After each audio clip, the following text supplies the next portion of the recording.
certainly we can't have a conference these days or even talk to our colleagues about without mentioning the words artificial intelligence. We see it everywhere we go. We hear about it. There's commercials about it.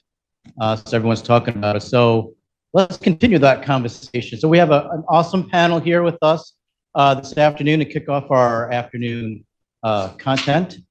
And we're going to talk about uses of AI, what people are doing currently, what they want to do, and what may be some of the challenges. So when we get started, I'm going to have each of our panelists kind of introduce themselves. And also, after you do that, just how about your favorite AI tool and how long have you been using that tool? So we'll start off with Luke. Hey, good afternoon, everyone. My name is Luke Vidakovich. I'm the Director of IT and Digital Strategy at the American Animal Hospital Association. We're headquartered in Denver. And for me, I'm going to tell you that my favorite tool that we use is Rasa.io. I'll talk a little bit more about it as we go on here, but in reality, I think my favorite tool is actually the O365 autocorrect tool, and also the auto suggestions. I can't tell you how many conversations I have that are just me clicking the button on Teams to have an entire conversation with somebody, and it's learned me really well to this point, which also tells me that I need to be a little bit more verbose in some of the words that I use. Great, yeah, I hate that autocorrect. So, because sometimes my staff misunderstand what I'm saying. Anyway, Jennifer. Hello, my name is Jennifer Pitts. I'm the Vice President of Products, Programs, and Certification for the National Association of Healthcare Quality. So my favorite tool, so I have a couple of them. So I would definitely say Grammarly. I know I'm an early adopter of that because if anyone knows me, I am not the greatest grammar writer. I have a awesome person who works for me who is here today who is my editor for me, but love Grammarly, and I've been working with it. Actually, I have it on my phone now, and it's integrated in with my phone, and so I use it when I text. I use it when I do everything pretty much now.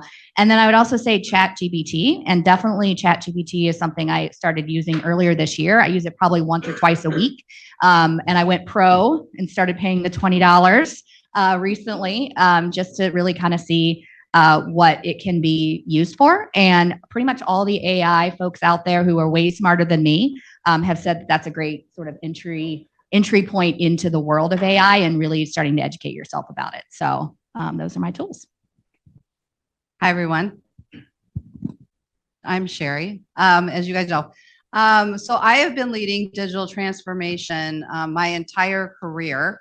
And so, you know, I'm hearing right now, everybody's kind of afraid of AI and it's going to take away jobs. And if we kind of do a little, you know, go down history lane a little bit, I think most of us can remember, you know, all associations were afraid of, oh my gosh, the internet is going to take away jobs. And really what it did was produce probably 10 jobs more than for every job that was out there. And then we had the, you know, fear of social media. I remember sitting at the association forum and having a session on social media, and everybody was afraid of social media.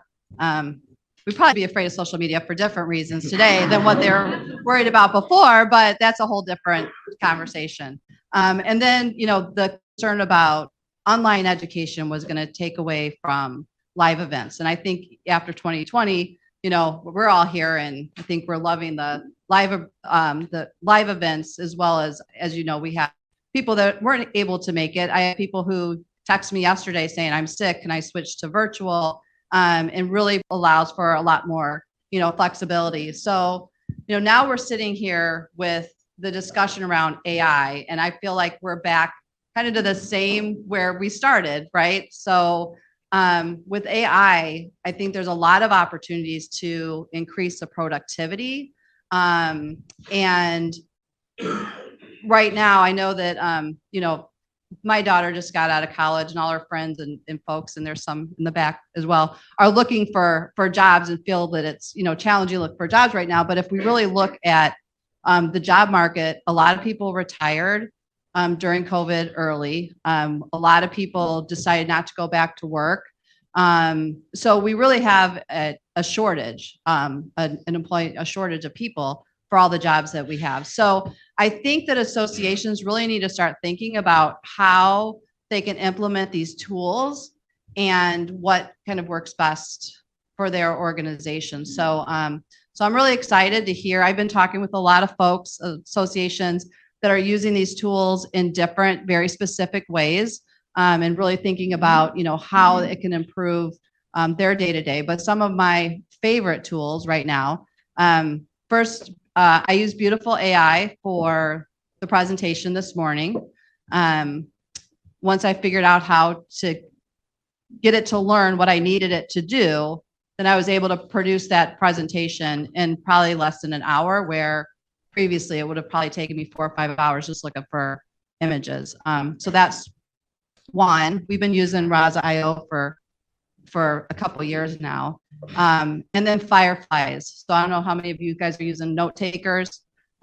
So I'm loving Fireflies, but again, there's some pros and cons to that too. Sometimes I have to turn off Fireflies when I'm talking to an exec and then they ask me a personnel question. I'm like, hold on, before I answer, I got to turn off my note taker. So, I think we're all kind of learning and exploring as we go along. So I'm excited to hear how you guys are using AI in your guys' associations day to day. So. Yeah, great, thanks. So let's get right into it. So, Jen, how do you think AI is going to enhance the association operation? And certainly that's a broad topic. So I'll let you pick your favorite association operation. Maybe it's education or events or product development, and let us know. Yeah, I mean, I think that, so I think about some of the biggest problems that we're trying to solve right now. And, some of them are around data, some of them are around decision-making. I mean, I don't know how many of you, one of my biggest challenges as sort of a business owner of a product line, trying to decide if, what products to build and how much to invest is really, decision-making with anecdotal evidence. And we have a lot of that, right? And, we're getting smarter with dashboards. We're, obviously we've been on this digital transformation for a really long time, but I would love to get to a point where we're actually, when I go through my budget and annual meeting process and annual planning, that I actually have information that's going to tell me how I should resource things, how many FTEs I need for this, how much I should invest. And right now we don't have any of those tools, and we're not taking advantage of them. And so that would be one thing, especially from as a business owner. And I can tell you right now, my perspective today will really be from a leadership, and not so much how we're using the tools right now, but how I want to approach doing that from a leadership and really start that revolution in my organization. I have a whole slew of staff here today that are going to hear me say that. So hopefully they're ready for the ride, because I do think that it's our job as leaders to really unleash its potential and figure out where we can start experimenting. And I think it also really starts with becoming literate yourself. One other area of operation, certainly that I'm interested in, on the business side, but also on content creation. And so, how can we get that jump start for a lot of our subject matter experts? How can we start to curate more research to give to those subject matter experts? There's a lot going on in test development right now.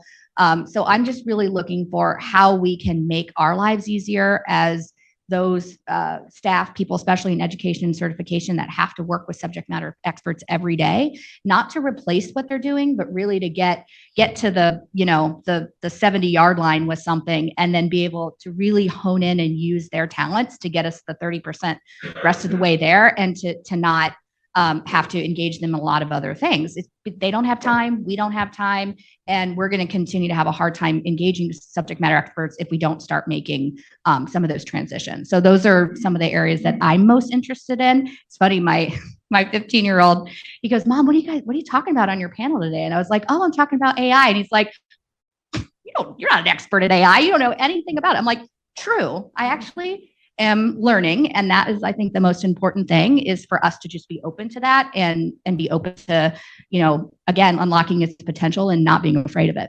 Yeah. I'm doing a session in a few weeks with an executive director that's just said that, like, giving the staff space to explore what you can do using some of these tools. So we were at a session we did last week at WSAE, And there was somebody who said they're using it when they get session descriptions from their volunteers. They're creating outlines from it, or just cleaning up those session descriptions, which I thought was a really great use case. So, Luke. Yeah, I think enhancing operations is really where AI is going to shine for a lot of us. So if you want the buzzword around it, it's called ECC, or Enterprise Cognitive Computing. And that's essentially where you just have AI do the busy work for you. We all work really lean and really thin, and none of us can find as many people as we would need to get all the things done that we really need to do. So when you send AI out to do the busy work, it can just do all of that stuff for you, which frees up your people to do the stuff that requires creativity and adaptability, and the things that they're really good at. So for an example, let AI be the system that answers your phone calls and gets them to the right people, and let your people be the ones who manage that person on the call. Talk to them about membership, talk to them about the things that AI can't do, but let AI answer that call for you. And let AI review your membership data for trends, so it can give you a report for who's most likely to not renew on the next membership cycle. And then let your marketing people go, make a new marketing plan so that you can try to keep those people, in their membership. So for us, we started pretty small. We were working with Rasa.io simply to go out and find scholarly articles for us. So our members are vets and vet techs. And we publish something twice a week called Newstat to those members. It's a free thing that we give out to them. And so we use Rasa.io to just go find cool articles and then send it back to us, and we would write them. And after a while, we started having Rasa.io start writing abstracts and synopses of those articles. We would use that to figure out which ones were the most valuable, and which ones were best for us at the time, and start putting those into our newsletters. Now we're at the point where Rasa.io is writing 90% of our Newstat letters. We've actually increased it to 3 times a week.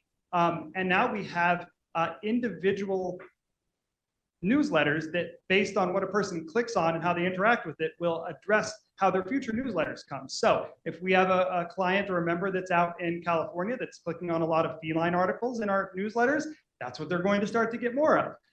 There's a lot of good and bad with that. A lot of times they don't understand, why am I only getting cat articles? But it's kind of like people that post their search history and they're like, why is this showing up on my search history? It's like, well, that's what you searched for. That's why you're getting those ads. So there's good and bad with it, but start small, take baby steps, do what you need it for, let it do the busy work for you, so that you can use your people for what they're best at, which is being creative and adaptable. Okay, great. I'm going to ask a colleague of mine who I know is online. So Jason, are you going to listen to this? And the question is, what other areas in association operations could be most impacted by AI? And I'm going to get to another question, and I'm going to have my colleague David monitor Jason's response. So Jen, you mentioned you're experimenting. How do you create room in your staff's time to experiment with these tools? Because they're all busy. They're all, everyone's plate is full. How do you make that room for that type of experimentation? Yeah. Remember, they're right here, so. Get ready. So I think that, first of all, I think it's giving permission, right? That you are interested in them taking some time, and getting them interested in just sort of being curious and starting to kind of become AI literate, like I said before. And just we have a lot of, we do professional development, we do other types of kind of lunch and learns and all of that. So I think it's finding ways for them in their everyday work that they can start thinking about how they might use AI, and then also making sure that you're putting in AI potentially in their professional development plans, time that that you want to have them spend on creating additional knowledge for themselves and others. So I think it's starting there, with, again, giving permission, and then sitting down with them and kind of figuring out what might be a good first step. I know Jeanne, who is going to be one of our panelists, she had a great example of how she started with like a committee, created an internal committee of like-minded AI curious people. I'm going to call AI curious people, and kind of created that space for them. And they started researching together, and then they would start to share some of that what they learn, not only about how you could use it and how you could start to create some business cases around it, around some use cases, but then also researching policies and other things as well. That's great. So, for some of your staff that are here, you guys can start using it tomorrow. And I'm going to give you some practical example. So at NAHQ, when a project comes up or initiative or request, sometimes we create what we call an SBAR, which stands for our situation, background, assessment, and recommendation. And I know some staff don't like when I say, hey, can you write me an SBAR for that? Because it sounds like homework. Like I have to write Kevin an essay because I want to import all my leads that we got from a trade show. And it's not like I'm trying to fill your time, but it's important to understand what is it we're really trying to accomplish. And then I'm asked of the same thing from our colleague Stephanie all the time. And this was several months ago, she was asking me for one. And so I put my SBAR outline through ChatGPT. I told it, you're an expert in writing these SBARs, and it knew what SBAR stood for. And then it popped out exactly what I probably would have written. And it saved me a lot of time. And that's how some of these projects we're working on got approved. So, so you guys can start using that tomorrow. Because heads up, I'm going to be asking you guys for some SBARs. So anyway, that's just an example of if there's a process like that, you can train a tool like ChatGPT, even on the 4.0 version, and help you do these things that usually take time. Because what do people say? If you're working, you're probably interrupted like 20 times a day or something like that. And then to get back to where you were, it takes what, another 25, 30 minutes to position yourself to get back. So when you're getting flooded with emails and someone says, oh, write an SBAR or put this in whatever, right? You got to pause, and then all of a sudden 2 hours go by, and then you're like, well, I got nothing done. So anyway, an example of how you can enhance some of your association operations. So I'll just leave that with you guys as a practical example. Did Jason know? Not yet? Oh, question.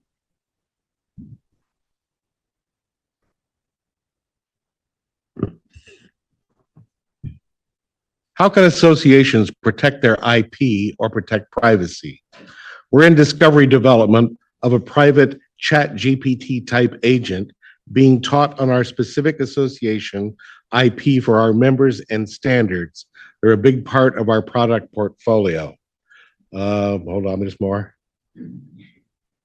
Or Presentation. what should they consider with regards to IP and privacy? Okay, so thank you for that question. That is an awesome question about privacy, IP, what you should or should not do. Just because you can doesn't mean you should. And I'm going to defer that answer until Kimberly's session. She's here. I'm listening to what all you all are. Yep. So she's taking notes. So it'll be a really cool session. She's going to tell us how we're doing it all wrong when she Yeah. gets up here later. But that's all right. So anyway, we're going to have fun with a lawyer at this afternoon. Just like we had fun with our AMS implementations. I can add to that. So as I've been trying to become more AI literate, I have been on several webinars recently with a ton of, I have some recommendations for you guys too, but with, the for-profits and the people who you think have all this figured out and the money and all that, they don't either.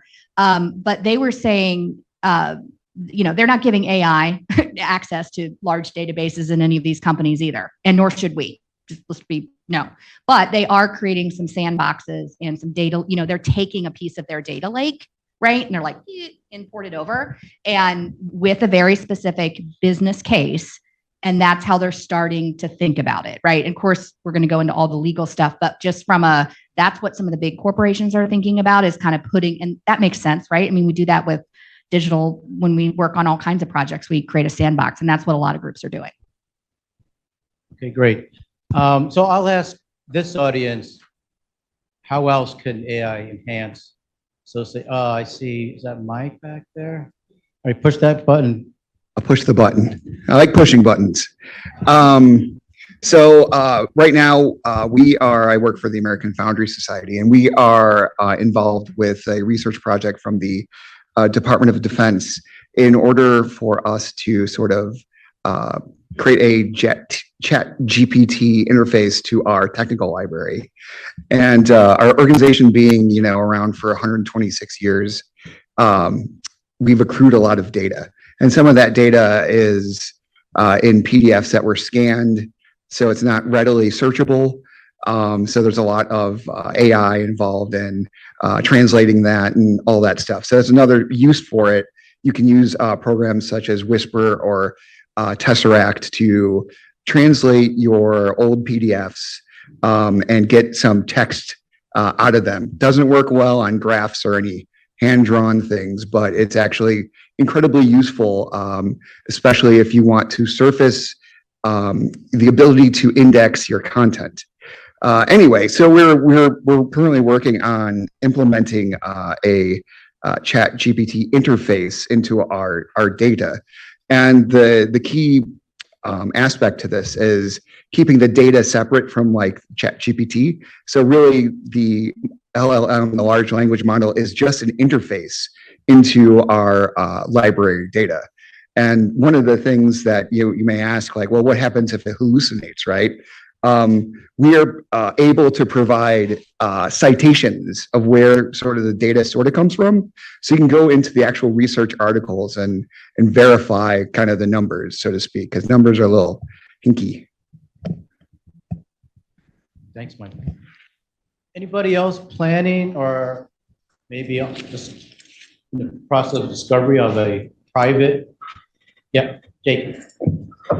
So one thing I wanted to note is that OpenAI, who runs ChatGPT, does have an enterprise level package that does keep things private.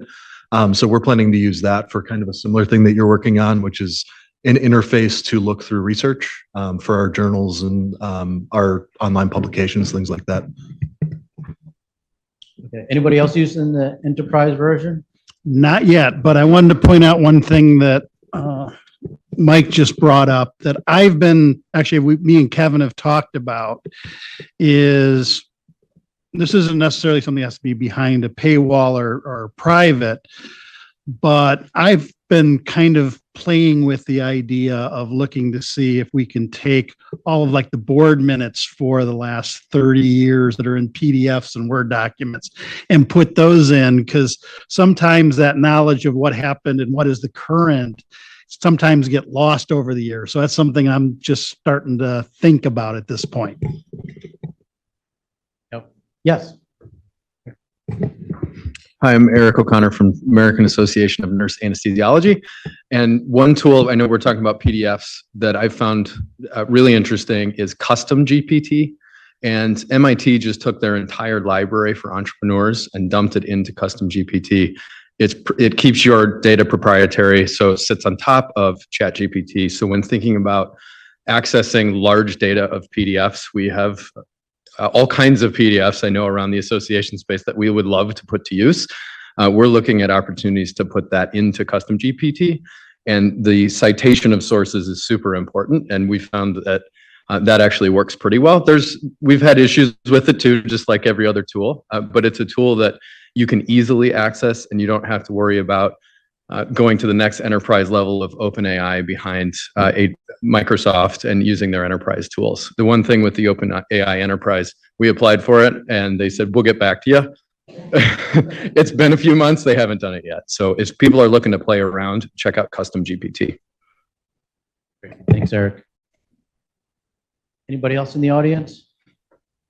Any solution providers working on plugins for ChatGPT 4+? Anybody? Hint. Yep. Who's that? Oh, Dan. Oh, I'm sorry. We're experimenting at just all levels of from content creation all the way through. On our platform, we're looking at having it, for example, automatically take your titles and descriptions and your tagging of content and enhancing it. I was sharing earlier, we get asked to produce a lot of podcasts for clients, and sometimes they have difficulty having a host. And so we now we'll remotely record two people, we'll put it together into one podcast, and we'll use AI if we need any voice transitions to weave it together. But one of the lowest hanging fruit, I think, opportunities is just translation.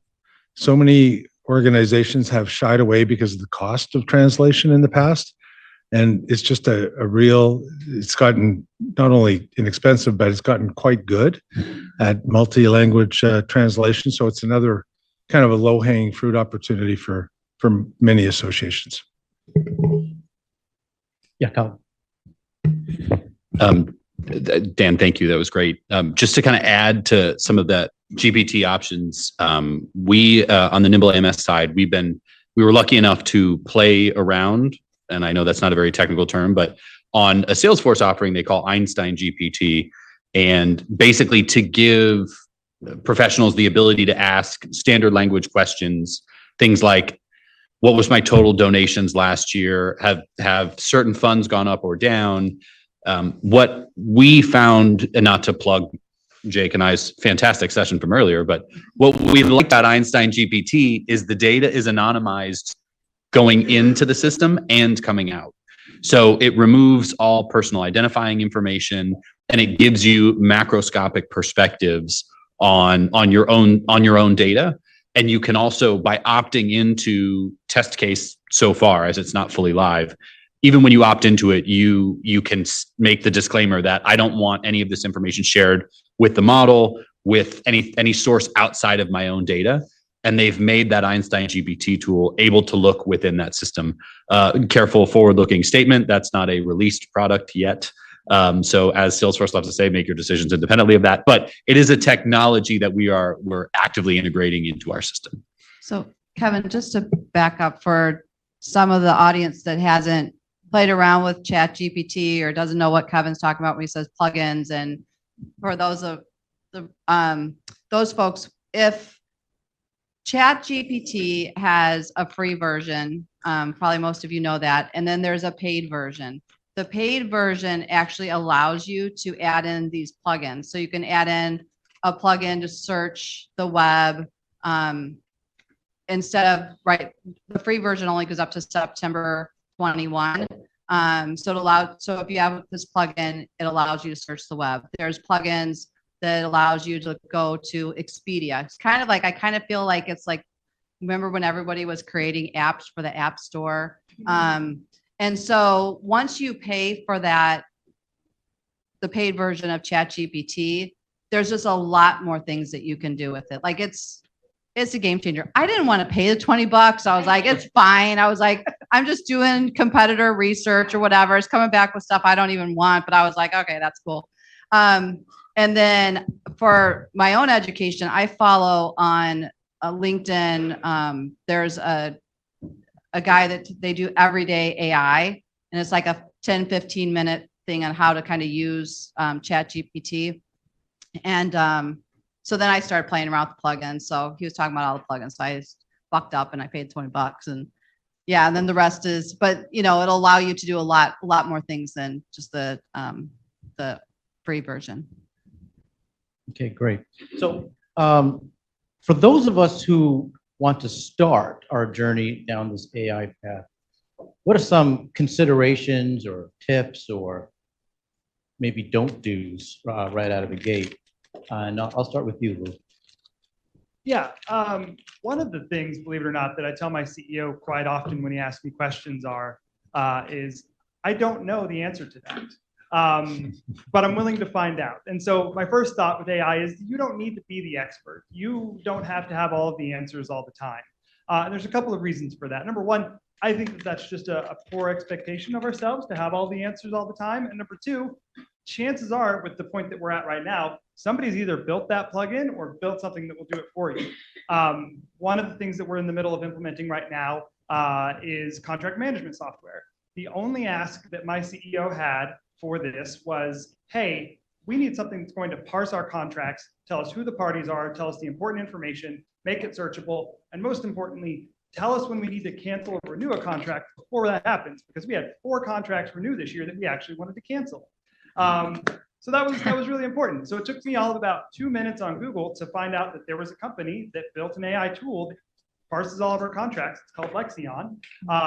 And so that's what we're in the middle of implementing right now. So I didn't need to figure out a way to build an AI tool or do any of that stuff. I just needed to find the people that had already done it. On top of that, I think managing expectations is key. And in fact, I think it's also good to fail. My first few interactions with ChatGPT left me very wanting. I came to it with very simple questions of like, hey, I'm redoing my closet. I was trying to make all of these IKEA pieces fit in my closet. And I'm bad at math. I'm great at IT. And so I was like, hey, ChatGPT, I have a closet. These are the dimensions of my closet. And so I asked it, what are the dimensions of my closet? And it told me, I was like, cool, you understand. This is great. It's like talking to a toddler. And I said, here are the dimensions of the pieces that I can fit. How do I get the most pieces or the most space of all of these closet pieces to fit? And ChatGPT literally shut down, like it kicked me out. And so I was like, okay, that's great. I'm also a pretty avid runner, but I live in Denver, Colorado, and there's tons of hills and it's at altitude. And so it's been tough for me to acclimate to all of that. And so I really wanted a nice flat 5K path around my house. And so I asked ChatGPT, I was like, hey, can you come up with a flat area around my house to run? And it was like, no, I can't look at maps. I'm sorry. And so my first couple of interactions left me very wanting. And so I've had what I'd like to call good perspective on what AI should do for us. Being disappointed the first couple of times, it really led me into it with kind of a chip on my shoulder of, hey, I don't think this is going to do everything we want, but let's see what it can do and see where we get with that.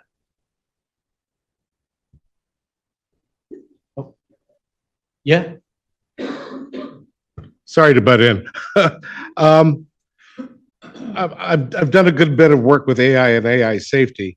And I think that part of managing expectations is to understand what the current state of the art is with artificial intelligence. It tends to come in two flavors. It's either task specifically trained, this AI can drive a car, or it's language model.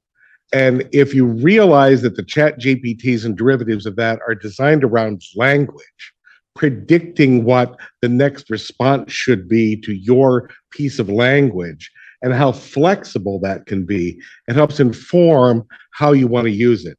It is great for understanding language and understanding what ought to come out of that, reading contracts, making a PowerPoint presentation from your description of what you want, or an outline, writing an abbreviated synopsis of a lengthy research article.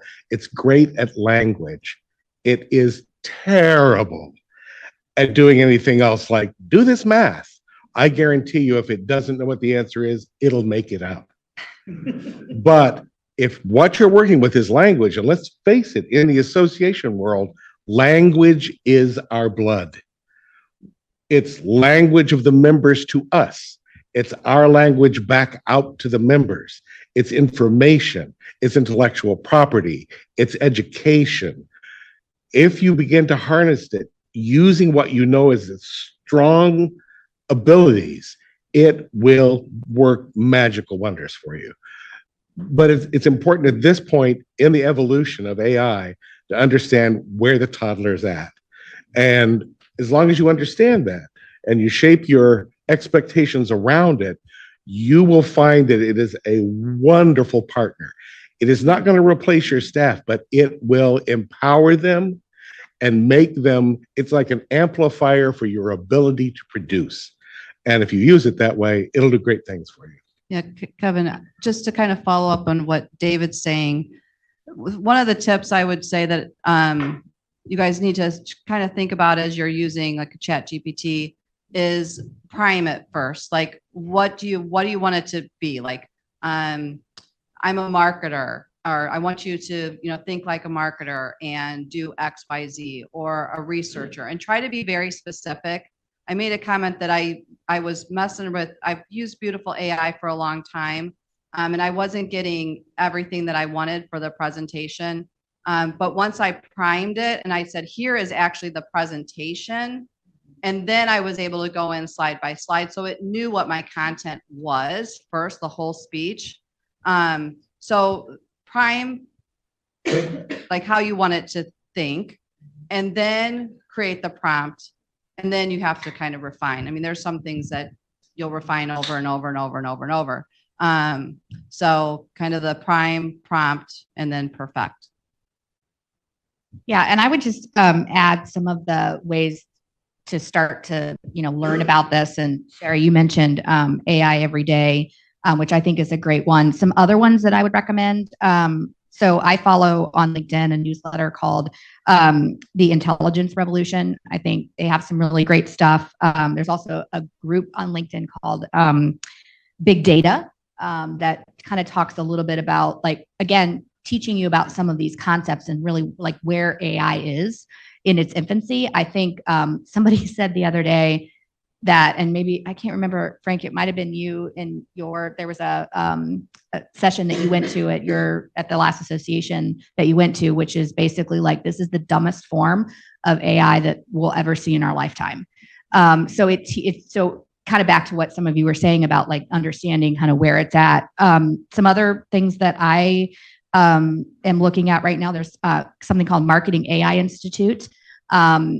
So even if you're not a marketer, Jeanne was going to mention this in her presentation. There's a certification, but there's also some free education. There's like a 101 course. I mean, literally, I'm going to a 101 course on something. I mean, when's the last time any of us in the room went to any kind of 101 training?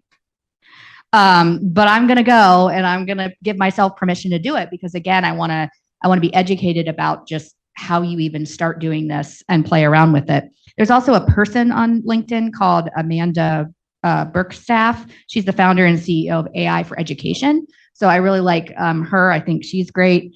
And again, there's just that free 101 course from the AI Marketers Institute. And even if you're not a marketer, I'm a product person, gotta love marketing with product, but there's a lot of great stuff on there. So kind of some tips for you all with some places to start.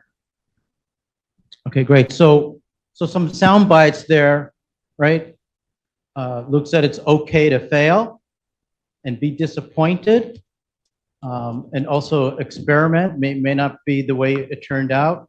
So unlike the fun implementation of AMS, you can fail and be disappointed here. But I think that's all part of that learning, right?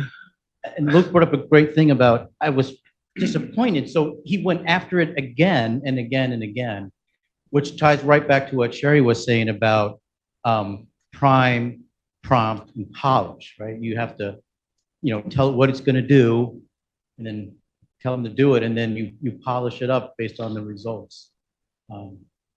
And like David said, it's all about the language. And so as associations being the clearinghouse of information, we're still sitting on that gold mine, and maybe this is another way to generate other revenue that you're already sitting on. I will say a caveat to that is that somebody really needs to review the work. I mean, because there's a lot of errors that gets produced. So anyway, or it makes, as Mike said, it hallucinates and just makes stuff up sometimes. So I think, for everybody in the room here, we're probably, as we're using it, it's kind of easy for us to say, because we're like, okay, we all are, going to be careful with what we're producing. But I can see, like, I don't think that, we should be hiring a team of interns and just be like, here, produce this marketing copy and push it out, because it is not at that, I think, place yet. So anyway. Yeah, and just about the check the work. So on Halloween night, I was preparing some of my notes and putting the script together to kind of introduce all the sessions like I did this morning. And, I submitted the content. It came out with what I thought was a great outline. And I said, only make it a 2 to 3 minute speech and all that. And I thought it came out great. And I was reading the first couple of lines. I was like, oh, I'm good to go. But then on Wednesday, I'm like, I got to really check this, because I can't really afford to be embarrassed here. And sure enough, there was an interesting mistake, because it told me I had to introduce Christine and Eric from the AANA to talk about a session. So what's interesting about that because Christine is with, what organization are you with, Christine? SPE. Oh, maybe not you, Christine. Arthroscopy. Happens all the time. Yeah, so it combined nurse and arthroscopy session because it put together like Eric and I'm like, okay. Yeah, and it said double ANA. And the content, one was either both abbreviated or whatever, but it said, oh, these are the two organizations. So I'll put the two names together and they spliced the titles of your presentation. So when I was reviewing it yesterday, I was like, I don't think Eric's talking about this. And so the point is, it'll get you there, but you have to check your I work. say I'll get you about 50 to 70% there, but it is helpful. Right. Yeah. A simple way to see how accurate ChatGPT can be is to ask it to write a biography for yourself. And it gets about 85% of it right, but it gets a few crazy things. I mean, I apparently have written some book on Catholic theology. That ain't me. Okay, great. I know we're getting close to our end of our session. So I know this is probably the unfair question, but where do you guys see this AI taking us over the next couple of years? You want to take a minute and put that in the chat GPT? Who wants to go first? Flip a quarter. Jen? Oh, I thought you were going to ask me a different question that I did not Oh, prepare this for. is that's not on the script question. Oh gosh. I mean, I don't know. I think that, so what I've heard is that this is again, the beginning of it and that it's going to get pretty interesting. And so I think that we're going to be here in a couple of years and we're going to be talking about a lot more use cases that people are doing. And that I mean, I'm hoping that it can really, again, solve some of our biggest challenges, especially when it comes to people and data and information. And so, I mean, I think it's going to do nothing but great things. Yes, I know we have to be careful. We're going to talk to the lawyer later. Yay. But I do think I'm really excited about it. And I mean, I don't know about some of you, but I'm having a hard time finding some staff, right? Staff turnover. Like, I just think this is going to be great for our staff who want to continue to do, you know, really more complex and creative things and less, you know, work and little things like that. And I think it's going to be a great thing for all of us. Building on what Sherry said earlier, I think that there's a lot of fear around it right now, like there was back when computers came into the workforce, which is before my time, thankfully, and when the internet came into workforce, also before my time, thankfully. But you know, looking back on that, we now know with hindsight that all that did was make us more productive and make us able to do more. And you look at, you know, revenue and everything that we're able to do now, and it was thanks to those tools. And then, you know, I think about people like my grandfather. I had a talk last night with somebody. My grandfather used to work for a company called UPI, which was United Press International. They were the AP before the AP was the AP. They sold articles to newspapers and stuff like that. And sometime in the 80s and 90s, the internet came around and he went to his executives and he told them, hey, I really think we should start selling through the internet instead of through ticker tape. And they said, no, that doesn't really sound like anything that we want to do. Well, the AP decided to go forward with that. And now there's a reason most people my age have never heard of UPI, but they all know who the AP is. And so, I don't want to get too, down and dirty with it, but I think that we're in another watershed moment. And I think that we would all be much more behooved to be involved and lead how our organizations are going to use AI. Otherwise, I fear that we're going to be left behind and trying to catch up. Yeah, these are all great points. And, back in the day, we always asked, oh, is that web-based? Or now we're saying, oh, does it work on mobile? Now we're saying, does it have AI in it? Well, the answer is yes. AI is going to be in all your tools you're using today. But we can't forget a couple of things, and that is always keep in mind your people, process, and culture. Because if those three things aren't aligned with your tech, you're not going to have a fun time implementing. So last word, Sherry, before we wrap up. Last word. I know that wasn't on the script. I know that wasn't on the script either. No, I just think that there's, again, just kind of looking at this as a lot of opportunities. We're hearing a lot of kind of really exciting things. It's just another kind of transition that associations will be going through. And I think that, digital leadership and those, those of you that are leading organizations really think about how you can implement AI tools to really increase productivity and member engagement. So I guess that's where I'll leave it. All right, great. Well, thank you for the audience participation and nice job.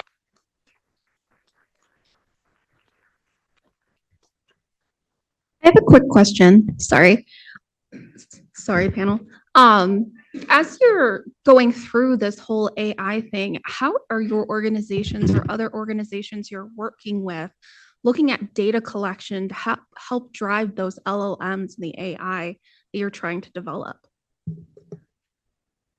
Yeah. Okay. So, well, Kevin and I are actually going to be doing a session on that with Impexium. Is Patrick in the room? When is that your session? December, your program? December 12th.